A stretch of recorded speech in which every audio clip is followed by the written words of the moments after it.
La situation entre le Bénin et le Niger demeure une intrigue. Il y a environ une semaine, je crois, les autorités nigériennes nous ont saisis par écrit pour solliciter la tenue d'une réunion du comité interétatique de suivi du pipeline pétrolier. Elles ont proposé que la réunion se tienne au Niger. Et le Bénin a donné son accord et j'ai personnellement instruit le ministre en charge des mines de s'y rendre. Il s'y est donc rendu le lundi dernier et les trois parties, c'est-à-dire le Bénin, le Niger et la société chinoise WAPCO, se sont retrouvés à Niamey pour évoquer les voies de mise en œuvre normale du contrat de transit du pétrole nigérien par le Bénin. Saisissant l'occasion de la mission de mon ministre à Niamey, j'ai rédigé une lettre à l'attention du président nigérien et ai mandaté le ministre Adambi de la lui remettre en main propre. En ce qui concerne la réunion du comité interétatique, le Bénin, par la voix de son ministre, a réitéré la disponibilité de l'administration béninoise, notamment la douane, à coopérer avec la douane nigérienne en vue du chargement normal et régulier du pétrole nigérien au terminal de Sémé, pour autant que les formalités douanières de transit soient possibles. Je rappelle que les formalités douanières de transit ne sont possibles que si le passage des biens par les frontières est permis. Autrement dit, si les frontières ne sont pas ouvertes pour le passage formel du pétrole, les formalités douanières permettant son transit par le territoire du Bénin ne sont techniquement pas possibles. À minima, pour que ce transit soit possible, il faut que les autorités nigériennes annoncent officiellement que la fermeture de leurs frontières terrestres fait exception au pétrole. Une telle clarification serait susceptible de permettre un traitement juridique différencié du pétrole venant du Niger. À défaut de ce minimum, toute formalité douanière de transit du pétrole reste légalement impossible entre le Bénin et le Niger. Telles sont donc les clarifications que le gouvernement béninois a chargé le ministre Adambi d'apporter à nos partenaires à Niamey.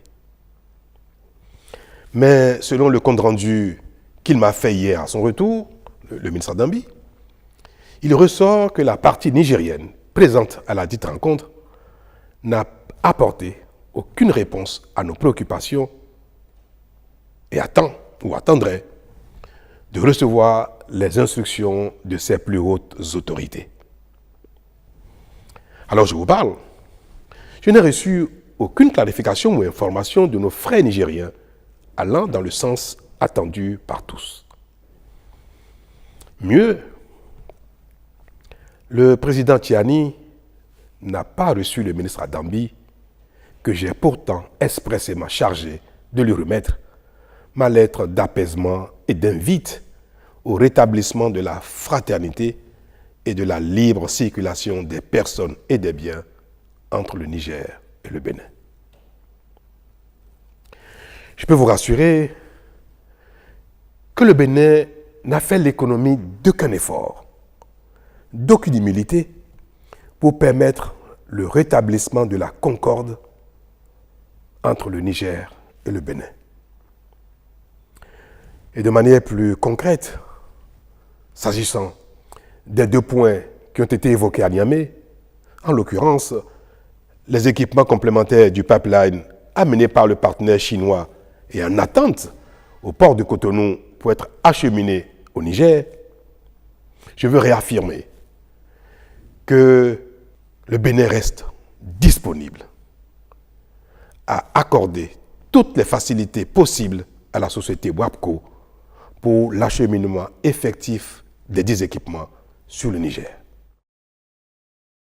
Quant au chargement du pétrole au terminal de Sémé, je suis particulièrement peiné d'observer les déconvenues que subit le partenaire chinois du fait de l'impossibilité d'opérer le chargement du pétrole en raison du défaut des formalités douanières. Je fais le tour du monde pour prier les uns les autres de venir investir en Afrique, au Bénin. Parce que pour nous, c'est la principale voie de nous développer. Et me voilà, témoin de ce qui fait la réticence des investisseurs et qui pénalise l'attractivité de notre continent. Mais je garde l'espoir que l'apaisement des relations entre le Niger et le Bénin ne saurait tarder davantage parce qu'il n'y a aucune raison qui justifie la méfiance et l'attitude de nos frères du Niger. Le temps de la protestation et des sanctions en raison du coup d'État qui a eu lieu au Niger est passé. Ce temps est passé pour tout le monde. Et il n'y a plus rien qui justifierait aujourd'hui que les autorités béninoises ne soient pas dans la bienveillance à l'égard des autorités nigériennes actuelles. Mais en attendant, nous chercherons les voies et moyens pour aider la société chinoise WAPCO afin de limiter leurs souffrances et préserver leur intérêt pour l'Afrique. Voilà ce que j'ai à vous dire sur la situation. Merci.